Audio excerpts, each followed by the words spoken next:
Have you ever noticed how some people seem genuinely happier staying home than going out? There's a reason for that, and it's rooted in fascinating psychology. If you find these insights into human behavior interesting, please subscribe to the channel for more deep dives into what makes us tick. Today, we're exploring why so many people love staying at home and what that says about their minds and their needs. First, let's talk about what psychologists call environmental mastery. This is the sense of control you feel over your surroundings. When you're at home, you've designed everything exactly as you want it. The lighting, the temperature, the sounds, the people around you, it's all within your control. People who thrive at home have often spent considerable time curating their living spaces to match their psychological needs perfectly. They know where everything is, they've eliminated sensory chaos, and they've created an environment that feels safe and predictable. This ties directly into something called the set point theory of happiness. Your baseline contentment level is largely determined by your environment and routine.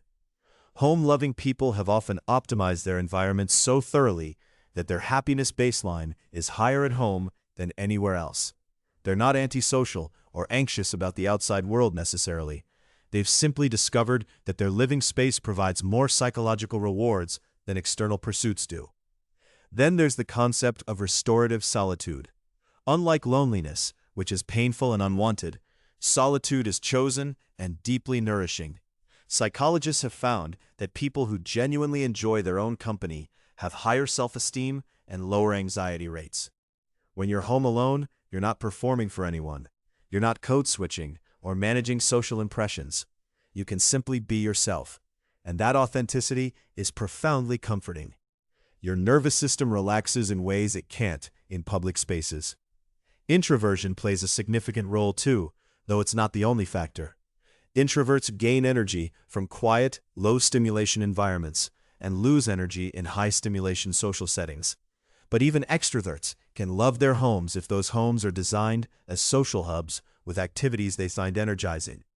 The difference is what they fill their home time with.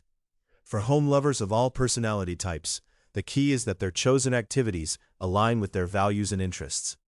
There's also neuroscience at play. Your brain's amygdala, which processes threat and fear, becomes activated in unfamiliar environments and crowded spaces. When you're home, in a familiar, controlled environment, your amygdala stays calm. This isn't weakness or anxiety disorder. It's simply how human neurology works.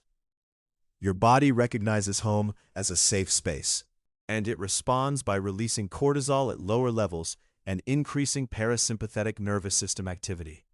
You're literally in a more relaxed physiological state. People who love staying home often have rich inner lives.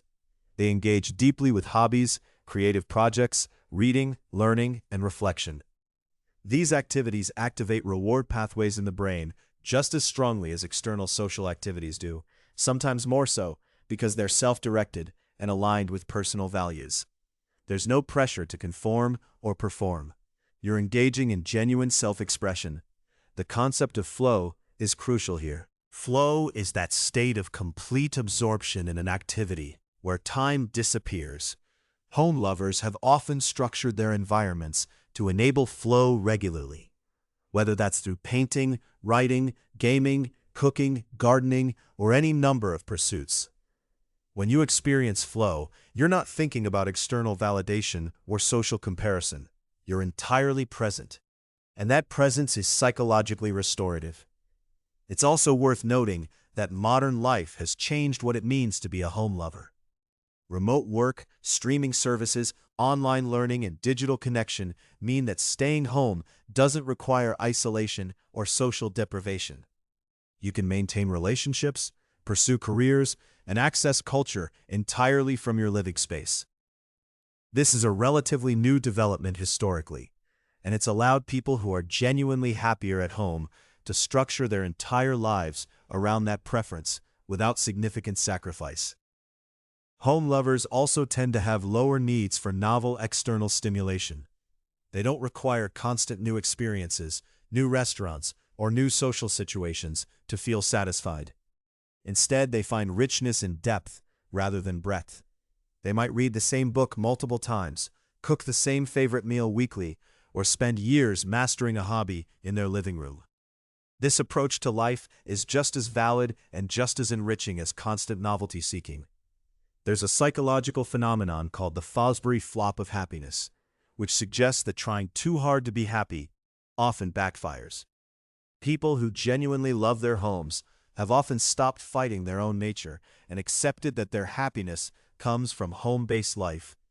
This acceptance itself reduces stress and anxiety. They're not resisting who they are or chasing an external ideal of how life should look. They're aligned with their actual preferences.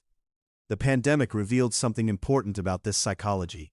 While many people struggled with isolation, others experienced unexpected relief and contentment. That wasn't laziness or avoidance, it was alignment. For the first time, their external circumstances matched their internal preferences. They could admit they preferred home without social judgment, and it was transformative for their well-being. It's also important to understand that loving your home doesn't mean avoiding the outside world entirely. It means having a strong anchor point. It means that your home is your baseline of comfort and safety, and your excursions into the world are choices you make from a place of security, rather than desperate attempts to fill a void. This psychological security actually enables people to engage with the world more genuinely when they do venture out, because they're not seeking external validation or running from internal discomfort.